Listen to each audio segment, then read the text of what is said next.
que je vous conseille de faire pour postuler pour ce double diplôme. Donc, je vais d'abord mettre l'écran grand et me présenter. Donc, moi, je m'appelle Marie-Catherine Puechmaille. J'ai une formation d'ingénieur, un parcours en entreprise chez EDF et chez Engie et une expérience de RH, du centre de R&D d'Engie. Et désormais, je suis coach professionnel et je suis une partenaire, une intervenante de Yapuka, évidemment parce que j'ai quand même une expérience et un parcours dans l'accompagnement des étudiants, mais également, je dirais, des jeunes professionnels. Donc, aujourd'hui, cette intervention se fait dans le cadre, je dirais, de votre salon virtuel, mais évidemment, des doubles diplômes. Et donc, c'est Yapuka qui fait cette intervention. Alors, je vais quand même vous parler un tout petit peu de Yapuka, qui est donc une start-up, si j'ose dire. C'est une entreprise qui s'est lancée il y a quelques années avec vraiment cette idée, cet objectif de professionnaliser et de vous entraîner, vous les jeunes, à, je dirais, des entretiens. Des entretiens, que ce soit pour passer des concours spécifiques à une école, que ce soit pour obtenir un stage, un apprentissage, un premier emploi. Et j'ai gardé, même si ce n'est pas l'objectif aujourd'hui, le B2B de Yapuka, qui est l'intervention de Yapuka dans le cadre des écoles et universités et souvent de ce qu'on appelle des career centers, où, je dirais par exemple à titre personnel, j'anime des ateliers dans une école d'ingénieurs qui s'appelle l'ISEP sur la fonction RH, la stratégie carrière. Et donc, votre Yapuka va pouvoir, je dirais, intervenir ou en B2C directement auprès de vous ou en B2B.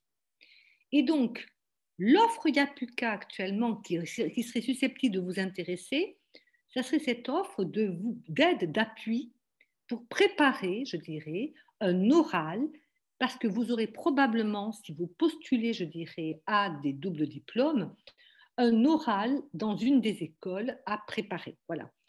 Et puis, vous aurez sûrement un dossier écrit aussi, mais par rapport à Yapuka, nous pourrons vous entraîner par rapport à cet oral. Voilà. Et puis, Yapuka, si vous vous connectez soit sur leur site, soit via ce salon virtuel, je dirais, sur le site du salon virtuel, vous pouvez tout à fait trouver, je dirais, vous aider, vous entraîner à des entretiens vidéo qui seront différés, et puis également chatter sur le site.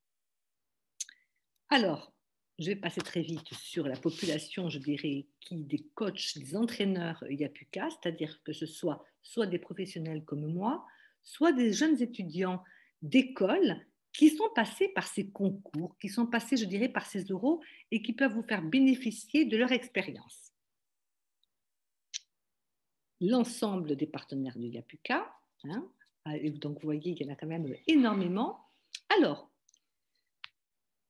le double diplôme, on en entend parler de plus en plus de double diplôme. Vous avez plusieurs façons d'avoir des doubles diplômes. Vous avez de nos jours des universités qui créent des cursus avec un double diplôme. Et donc, c'est au sein de l'université que vous allez pouvoir avoir, je dirais, l'aménagement d'un emploi du temps pour suivre, je dirais, une double voie.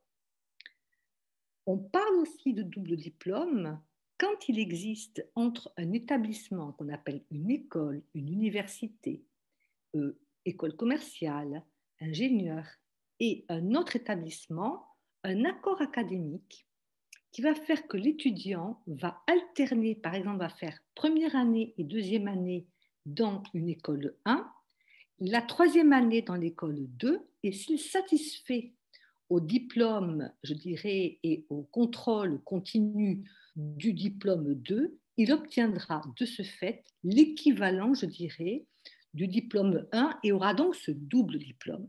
Ça, ce sont, je dirais, des établissements qui, je dirais, ont des partenariats les uns avec les autres. Vous avez aussi une autre façon, je dirais, d'avoir un double diplôme, c'est par des équivalences de crédits ECTS. À ce moment-là, l'étudiant que vous êtes doit s'inscrire dans les deux établissements. Ensuite, va choisir, et donc je pense que c'est à lui à coordonner les emplois du temps et à se débrouiller pour pouvoir suivre le cursus de l'un, le cursus de l'autre. et puis il va passer des examens, je dirais, dans l'un, je dirais, des établissements. Il obtiendra un crédit ECTS. Il faudra ensuite bien vérifier que ce crédit ECTS donne l'équivalence du diplôme dans le premier établissement. Donc, comme vous voyez, moi, je ne suis pas une spécialiste de ces crédits ECTS, mais juste pour vous alerter sur le fait qu'il y a plusieurs façons d'avoir ce double diplôme. Alors, vous allez vous poser la question, avant de choisir d'avoir un double diplôme, il faut se poser la question du pourquoi. Alors, pourquoi se poser cette question, ne serait-ce que pour vous, pour choisir, mais aussi quand vous allez devoir soutenir un oral pour être convaincant ou convaincante. Donc, dans quel cas peut-on être tenté par un double diplôme? Je vais balayer le cas qui est complètement en bas, qui est l'expérience internationale. Très, très souvent, dans les écoles d'ingénieurs, écoles de commerce, voire dans les universités, on vous propose de faire un semestre à l'étranger. Et ça, c'est quelque chose qui est très fréquent. Et à ce moment-là, vous avez en général des équivalences. C'est-à-dire que si vous partez à l'étranger et que vous obtenez votre diplôme dans l'université étrangère ou dans l'école étrangère, vous aurez de facto le diplôme dans votre école d'origine. Ça, c'est vraiment quelque chose qui est souvent, très très souvent, une raison pour laquelle on souhaite suivre un double diplôme, parce que c'est aussi une expérience où on gagne en maturité, on gagne en indépendance, et puis on obtient cette double langue en fait. On est dans le pays. Si ce n'est pas le cas, vous avez, en France notamment, des doubles diplômes si vous êtes en école d'ingénieur ou si vous êtes en école de commerce, voire même à l'université. Donc, si vous êtes en école d'ingénieur, vous pouvez être tenté par un double diplôme si vous voulez aller vous spécialiser dans un domaine technique. Par exemple, l'école des arts et métiers permet notamment d'avoir un cursus avec l'Institut français du pétrole et son école. Vous pouvez aussi, si vous êtes un ingénieur en école, vouloir compléter ce cursus par une vision plus transverse, commerce, finance, Sciences Po. Certains d'entre vous, parfois, au bout d'1 an ou 2 d'école d'ingénieur, n'ont pas trouvé leur voie. Et donc, il existe, et c'est assez rare, hein, mais des équivalences qui peuvent vous permettre complètement de vous reconvertir. Et j'ai trouvé notamment un partenariat entre Chimie ParisTech et le journalisme, une école de journalisme. Et puis, vous pouvez aussi demander à suivre ce double diplôme parce que dans votre projet professionnel, c'est quelque chose qui est recommandé. Vous avez actuellement, depuis très peu de temps, un double diplôme entre Centrale et médecine sur Lyon, qui peut vous permettre ensuite de travailler, par exemple, dans la R&D ou la bureautique, ou la robotique, pardon, pour la médecine. Si vous êtes en école de commerce, eh bien, vous pouvez vous dire, j'ai fait une école de commerce, mais j'ai quand même très envie d'avoir un bagage digital, un bagage d'ingénieur. À ce moment-là, vous avez des écoles de commerce qui, comme on a vu l'inverse au-dessus, vont vous permettre de suivre 2 diplômes. Vous pouvez aussi vouloir aller plus loin si vous voulez vous êtes en école de commerce, mais vous voulez avoir un projet professionnel pour lequel l'école de commerce risque de ne pas être suffisante. Vous avez par exemple la fonction de RH. Si vous voulez être RH et que vous avez un cursus Master 2 de ressources humaines dans votre école de commerce, il peut être très intéressant en même temps de suivre une université en droit social, de façon à avoir un diplôme et des compétences en droit social qui sont souvent requises pour être DRH. Vous pouvez aussi être intéressé par un secteur précis. Vous pouvez avoir fait une école de commerce et vouloir être vraiment passionné de mode. À ce moment-là, vous pourrez faire ce double diplôme entre, par exemple, le SCP et l'Institut français de la mode. Si vous êtes à l'université, eh bien, comme je l'ai dit tout à l'heure, vous pouvez avoir des doubles diplômes université, étranger, université, mais vous commencez à avoir, dès la licence, des doubles diplômes intégrés au sein de l'université. Par exemple, Paris-Saclay vous permet de faire du droit et de l'économie. Et je n'ai pris qu'un seul exemple. Donc, tout ça pour vous convaincre du fait que désormais, on est de plus en plus, je dirais, avec beaucoup d'opportunités dans les doubles diplômes, mais surtout réfléchissez bien à la raison pour laquelle vous souhaitez suivre ce cursus. Une fois que vous savez un petit peu pourquoi ça vous tente, très clairement, une fois de plus, on ne peut que vous conseiller, et je suis désolée, je vais enlever la bulle qui est partie un petit peu en dessous. On ne peut que vous conseiller, je dirais, de bien clarifier votre projet. Et je dirais en fait déjà de vous documenter, parce que comme vous l'avez vu, il y a énormément d'opportunités. Et donc déjà de faire une petite fiche sur le cursus que vous ciblez. Pourquoi cette petite fiche? Parce qu'en vous documentant, vous allez ainsi préparer, je dirais, votre oral de postulation. Je ne peux aussi que vous recommander de contacter les alumni qui ont choisi ce parcours. Vous êtes dans une école en première année, vous êtes tenté par ce double diplôme qui aura lieu en troisième année. Demandez à ceux qui l'ont suivi pourquoi ils l'ont suivi, qu'est-ce que ça leur a apporté et est-ce qu'in fine, dans leur vie professionnelle, ça a été un atout ou à l'entrée dans le monde professionnel ou par la suite. Et puis surtout, regardez bien les conditions pour postuler à ce double diplôme. Dossier écrit, la deadline, si vous allez à l'étranger, comment sur place vous allez vivre, le coût de la vie. Parce que très souvent, quand il y a des équivalences avec l'étranger, vu que pour certaines écoles, vous payez en France, vous n'aurez pas à payer, je dirais, à l'étranger. Mais d'une manière ou d'une autre, le coût de la vie, les conditions de vie seront quelque chose de très important pour vous, notamment si vous avez besoin, je dirais, de travailler à l'étranger pour financer vos études. Donc tout ça, c'est l'amont, c'est vraiment renseignez-vous sur ce cursus et prenez du retour d'expérience des autres. Ensuite, vous allez avoir un entretien. Vous allez avoir un dossier écrit, une deadline pour ce dossier, et puis vous allez avoir un entretien.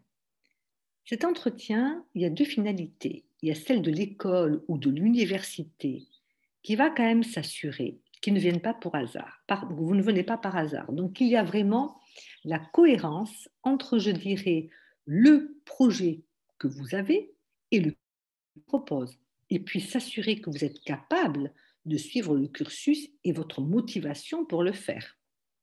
Et puis pour vous, l'entretien de sélection va aussi vous permettre, je dirais, de vous assurer que c'est bien le cursus qu'il vous faut, parce que vous pouvez aussi vous tromper. Alors, les étapes que je vais donc décrire, ces étapes de préparation, d'entraînement et de performer le jour J, ce sont les étapes que nous avons dans tous les accompagnements IAPUCA. Donc, on se prépare. Étape 1, on se prépare à un entretien. On a fait une fiche sur, je dirais, l'école. On sait, on a écrit pourquoi on voulait y aller. Donc, on va toujours se préparer parce que vous risquez fort d'avoir la question classique. Parlez-moi de vous et de votre motivation pour nous rejoindre. Blanc. Haha. Eh bien, qu'est-ce qu'on fait? On fait ce que nous appelons, nous, le pitch. C'est-à-dire, vous allez dire qui vous êtes, ce que vous avez fait, vos études, votre bac, votre choix d'université, d'école de commerce, votre prépa, si vous avez fait une prépa. Vous allez parler du présent, votre situation actuelle, l'école, quel cursus vous suivez, qu'est-ce que vous aimeriez faire, je dirais, comme spécialité en deuxième année, par exemple. Et puis, vous allez parler de ce futur. Quel est votre projet professionnel? Et en quoi ce double diplôme va vous permettre d'atteindre vos objectifs? Et vous pourrez terminer par évoquer un petit peu qui vous êtes à titre personnel, vos engagements, vos sports, votre goût pour la musique. Et alors, donc, ce que nous disons souvent chez IAPUCA, c'est que cet entretien, c'est quelque chose qu'il faut répéter. Pourquoi? Parce qu'en fait, le jour de l'entretien, il faut que ça sorte de manière très fluide. Alors, certains d'entre vous seront très extravertis et arriveront à improviser. D'autres, un peu plus introvertis, auront besoin d'écrire même parfois leur pitch et de répéter. Une fois que vous l'avez écrit, que c'est clair, comme je vous l'ai dit, vous vous entraînez. Et vous vous entraînez devant votre glace, devant vos amis, vos relations, devant un alumni qui peut vous parrainer, vous mentorer, je dirais, dans le cadre de cette préparation. Et puis évidemment, Yapuka et les prestations de Yapuka sont là pour ça. Et le top chrono, c'est 2-3 minutes, hein, pas plus. Hein. On ne raconte pas sa vie parce que vous allez perdre votre interlocuteur. En 2-3 minutes, on est vraiment passé, présent, futur et un petit peu d'éléments personnels. Le jour J, ça peut vous paraître, je dirais, mais nous nous permettons, je me permets de le répéter, nous avons de plus en plus d'entretiens en visio. Mais si toutefois l'entretien est en présentiel, vous anticipez bien, je dirais, sur le plan logistique, votre temps de trajet. Surtout en région parisienne, où, comme vous le savez, nous avons souvent des couacs au niveau des transports en commun. La tenue vestimentaire doit être cohérente avec, je dirais, l'endroit où vous postulez. Et ça ne fait que vous préparer, je dirais, à des entretiens professionnels quand vous chercherez un poste. Quand on va dans une école, une université, on arrive avec sa pièce d'identité. Vous pouvez avoir un contrôle. On arrive avec 2 CV de couleur, je dirais, en couleur de tirage de bonne qualité. Un carnet pour prendre des notes. Une petite bouteille d'eau si vous êtes un peu stressé. Alors, ces jours-ci, c'est un petit peu triste de le dire, mais je me permets de vous le rappeler, vous prenez des masques supplémentaires parce que si vous arrivez transpirant, stressé, de façon à vous sentir à l'aise. Si l'entretien est en visio, moi je vois de tout en visio. Je vois en visio parfois le lit défait derrière, je dirais, l'écran, la personne mal coiffée, etc. Sachez qu'en visio, vous devez être dans une tenue professionnelle. Déjà, un sujet, vous vérifiez votre connexion Internet. Parce que parfois, vous partagez une connexion Internet avec les copains, avec la colocation. Il vaut mieux se mettre en partage de connexion avec son portable plutôt que d'avoir une connexion Internet qui, ce jour-là, ne fonctionne pas. Le lieu tranquille, si vous êtes en colocation, et c'est le cas des très jeunes, vous mettez Do Not Disturb. On ne vous dérange pas pendant, je dirais, cet entretien. L'arrière-plan, comme je vous l'ai dit tout à l'heure, j'ai parfois de très mauvaises surprises quand j'ai des coachings, notamment de personnes qui pourtant sont des professionnels avec des arrière-plans qui vraiment ne sont pas très professionnels. Et puis, votre tenue, toujours le CV et votre fiche pense-bête sur l'université où vous postulez en double diplôme avec vous et la petite bouteille d'eau. Voilà. Quand on est en entretien, on éteint son portable. Il ne faut pas que le portable sonne pendant l'entretien. Quand vous êtes, je dirais, tout va bien, le portable est éteint, la connexion Internet va bien, votre arrière-plan est parfait, vous êtes vous à l'aise. Lors du premier contact, il y a un bonjour à dire. Là aussi, en fonction, je dirais, de là où vous allez postuler, ça peut être, si un jour vous postulez dans une start-up, ça sera plutôt un bonjour madame, un bonjour monsieur, si vous postulez dans un endroit où vous avez quand même une personne qui représente l'institution. En présentiel, vous attendez que votre interlocuteur vous invite à vous asseoir, vous êtes bien assis, les mains sur la table, les bras ne sont pas croisés. Vous regardez bien votre interlocuteur ou les 2 interlocuteurs, je dirais, dans les yeux et vous passez de l'un à l'autre et vous ne tremblez pas. Je vois encore des personnes qui ont les mains qui tremblent ou qui ont la bougeotte au niveau des jambes. En distanciel, c'est la même chose. En distanciel, bien assis, surtout, vous ne baissez pas les yeux. Je vois souvent, moi, des personnes qui sont comme ça. Vous avez une caméra. La caméra, en fonction de là où elle est positionnée, si c'est une webcam externe, si elle est en haut de votre écran, vous regardez la caméra pour voir votre interlocuteur et qu'il vous voit dans les yeux. Le comportement, on a confiance, on a répété, on sait pourquoi on postule, On est authentique et on est honnête.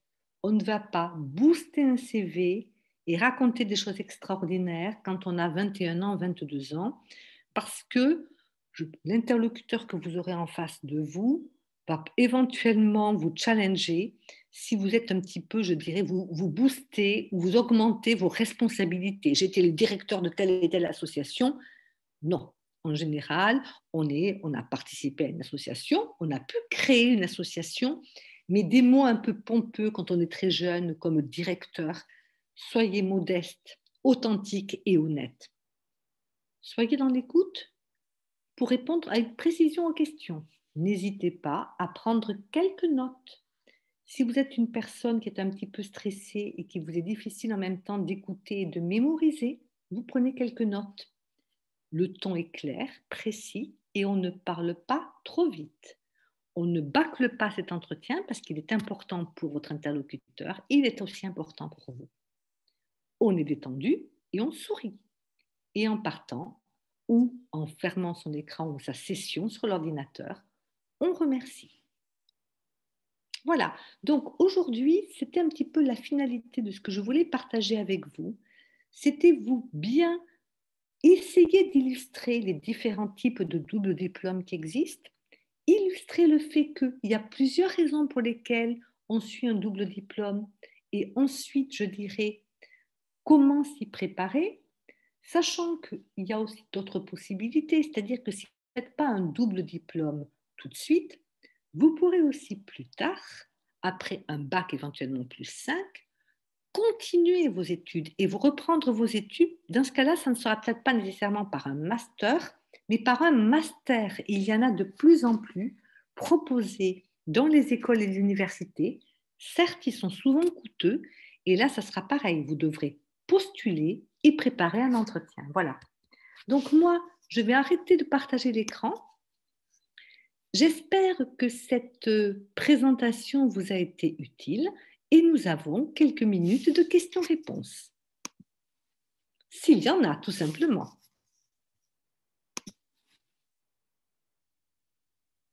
Alors, Lisa et Edith, est-ce que tout est clair? Bonjour. Oui, oui, merci. Voilà. Est-ce que ça vous aide un petit peu à savoir où vous voulez aller, vous, plus tard? Un petit peu, mais c'est encore flou. Est-ce qu'on peut mener de front deux masters universitaires? De Master 2, vous voulez dire, Oui, Edith? oui, oui. Ben, moi, je pense que oui, mais dans ce cas-là, ce qui va se passer, c'est que s'il n'y a pas, je dirais, d'accord entre les deux universités, c'est le cas des équivalences de crédit ECTS, il va falloir que vous regardiez bien, parce que vous pourriez tout à fait vous inscrire à un master de droit social et éventuellement vous inscrire sur un autre master. Regardez bien à ce moment-là déjà, est-ce que vous allez être obligé ou pas de passer les deux diplômes? Ou est-ce qu'il y aura ce que j'ai appelé des crédits ECTS qui vous permettront, en passant un, d'obtenir l'autre? Donc, il est vrai que ce genre de choses où on s'inscrit à deux universités indépendantes et on passe deux masters en même temps, c'est pas souvent le cas le plus fréquent des doubles diplômes parce que très souvent les personnes prennent des partenariats qui existent dans leur université. Moi, je pense que c'est possible, Edith, mais renseignez-vous bien. Vous en êtes où de vos études actuellement? En licence? En licence, et donc vous hésitez pour un master 1, c'est bien ça? Oui, c'est ça. Et dans quelle matière vous Droit, envisageriez? droit, Parce que vous êtes en licence de quoi actuellement? de droit. De droit, et donc de droit, oui. Et donc vous hésitez entre quoi exactement, par exemple? Du droit international et puis du droit social, justement. Ah, je connais très bien le droit social. Ça, c'est sûr que je connais très bien parce que j'ai été RH. Bon. Alors, les finalités ne sont pas les mêmes. Je pense que vous pouvez trouver. Vous êtes dans quelle université actuellement? À Paris 1. Donc là, est-ce que sur Paris 1, il y a bien des cursus Master 1 et Master 2 de droit social et de droit international? Oui, oui. Mais Est-ce le problème du master international, c'est qu'il y a un séjour à l'étranger obligatoire. Et un séjour en quelle année? En première année du master ou en deuxième année? En master 2. Donc, en fait, donc, ça serait un petit peu compliqué pour le Master 2. Là, il faut que vous alliez voir avec votre université. Parce que là, en plus, si ça existe au sein de la même université, c'est plus facile de voir ce qui est compatible ou pas, en fait. Donc, je ne peux pas vous répondre. Moi, ce que je peux vous dire quand même, c'est que la finalité ne va pas être la même. Si vous faites du droit social, que je connais bien, ça va être soit pour être juriste en entreprise, soit pour être avocat, hein, pourquoi pas, après préparer le concours du barreau. Et là, vous allez être vraiment dans tout ce qu'on appelle le droit du travail, c'est-à-dire le contrat de travail, le droit du travail individuel, les relations sociales, c'est-à-dire les relations avec les syndicats, les partenaires sociaux. Bon. Et si vous faites un master en droit social, il y a de grandes chances que ce soit en droit social français. Oui. Donc ça, c'est pour un type de métier qui est juriste en droit social. Moi, j'ai une fille qui est juriste en droit social dans une entreprise. Bon. Ou avocat. Si vous faites du droit international, là, on va être beaucoup plus sur le droit des contrats, je pense. Oui. Donc là, c'est rarement dans une entreprise la même fonction. C'est pas tout à fait la même chose. Quand vous êtes dans une entreprise juriste en droit social, vous êtes rattaché à la DRH en général. Et donc, vous vous occupez beaucoup des problèmes de relations de individuels ou collectifs de salariés. Le droit international, vous êtes plutôt ou avocat ou juriste en droit international dans une entreprise, mais ça ne va pas être du tout la même chose, en fait. Hein. Et je ne sais pas... Le droit des contrats, donc c'est plutôt le droit international avec un master de droit commercial plutôt. D'accord, ok. Donc vous pourriez faire droit international et droit commercial? Je ne sais pas. Parce que droit social, parce que moi, la seule chose que je puisse vous conseiller, c'est d'aller voir d'abord si la compatibilité des diplômes et surtout aller voir, contacter des personnes qui exercent ces métiers. Parce que ce n'est pas du tout la même chose. Le droit international peut vous permettre éventuellement d'exercer, je dirais, votre métier à l'étranger facilement. Le droit social, vous allez vous spécialiser en droit social français. Et donc, après, il existe aussi des masters, et je me demande si ce n'est pas à Cergy-Pontoise, où il y a du droit social international éventuellement, ou du droit social comparé. Regardez, parce que vous pourriez aussi vouloir travailler dans une entreprise où vous soyez en appui au contrat de travail, aussi bien pour les contrats franco-français que pour les contrats anglo-saxons, par exemple. Mais renseignez-vous, Edith, hein, parce que ce sont quand même des métiers différents. Et quand vraiment, il faut aller voir avec des professionnels et qu'on vous coopte pour que vous puissiez interviewer des professionnels avant de choisir. C'est le conseil que je peux vous donner, tout simplement. Merci beaucoup. Allez-y, Lisa, je vous en prie. Oui, bonjour. Du coup, moi, j'ai plus une question qui serait relative à la lettre de motivation, les arguments qu'on pourrait insérer au sein de cette lettre, justement, pour un double diplôme. Alors, une lettre de motivation, il est évident que vous allez vous présenter dans la lettre. Vous allez dire quel est votre pro. Où est-ce que vous en êtes, vous, Lisa, de vos études? Je suis en licence de droit également. Toujours de droit. Bon. Et vous voulez postuler où, Lisa? Dans un master droit et gestion des entreprises à Toulouse. D'accord. Alors, droit et gestion des entreprises, ça veut dire que vous allez avoir un peu de droit social, probablement? Non, c'est plus droit des affaires, droit civil, droit fiscal. Ah, d'accord, ok. C'est gestion de... D'accord, ok. Donc là, vous allez avoir tout ce qui est, d'accord, droit des sociétés, en fait. Oui, voilà, c'est ça, droit des affaires et gestion d'entreprise, quoi. D'accord. Donc, en fait, là, moi, je pense qu'il faut vous présenter, toujours pareil, votre pitch, passé, présent, futur, votre projet professionnel, et vous allez me mettre un paragraphe ensuite en expliquant les raisons pour lesquelles ce cursus particulier vous intéresse vivement. Parce que vous aurez conclu votre premier paragraphe en disant voilà quel est mon projet professionnel. Et dans le cadre de ce projet, vous allez expliquer dans le deuxième paragraphe pourquoi vous êtes vivement intéressé par ce cursus-là. Surtout si c'est un cursus un peu unique. Alors moi, je ne le connais pas, mais est-ce que ce cursus existe dans d'autres universités ou est-ce que c'est quelque chose éventuellement qui a une unicité? Justement, oui, il n'y en a pas ailleurs. Ah, pourquoi? Alors, qu'est-ce qu'il a de spécifique, ce master? Ce qu'il y a de spécifique, en fait, c'est qu'il commence dès le M1. il y a des formations qui existent, droit des affaires et management des entreprises, mais qu'à partir du M2. Après, Donc, il est spécifique. ouais, voilà, un peu. Donc, vous allez faire un focus là-dessus. Vous allez faire un focus là-dessus en disant que vous voulez vous spécialiser dès le Master 1 et que ce cursus, ce Master, est le seul actuellement en France qui permette, je dirais, dès la 4e année des études, de commencer à se spécialiser. Donc voilà, vous allez jouer là-dessus parce que ce qui est très important, c'est toujours pareil dans une lettre de motivation, c'est de montrer que vous n'êtes pas passé par hasard. Voilà. Et si dans le dossier de candidature, il est indiqué que nous cherchons des étudiants motivés, un bon bagage en droit, etc., vous pouvez le reprendre dans la lettre de motivation en disant « J'ai bien noté que vous cherchiez des étudiants motivés et ayant ce premier bagage en droit. Je me permets de vous préciser que moi-même, voilà, aujourd'hui, j'ai bien, je dirais, obtenu, je suis en cours d'obtention de ma licence généraliste de droit à l'Université de Poitiers et que je suis très motivée, notamment parce que j'ai moi-même, je dirais, eu des stages où je suis intervenue auprès de telle et telle personne. C'est-à-dire montrer vraiment votre motivation. Voilà. Sachant que Lisa, derrière la différence, vous allez faire un CV, hein, et la différence, ça va être probablement dans l'entretien de motivation, en fait. Mais toujours pareil, une lettre de motivation, on en fait quelque chose de circonstancié qui montre qu'on a mis du temps à la rédiger parce qu'on a bien pesé ses mots et surtout on l'a rendu spécifique par rapport à l'école ou plus tard à l'emploi que l'on vise en fait. OK? D'accord, merci. Est-ce qu'il y a d'autres questions? Non, pour moi, c'est clair, merci. Lisa, est-ce que tout va bien? Oui, merci beaucoup, c'est bon. C'est parfait. Donc, écoutez, Yapuka donc, et moi-même sommes, je dirais, ravis que nous ayons été un petit comité aussi, parce que ça m'a permis de pouvoir répondre à vos questions.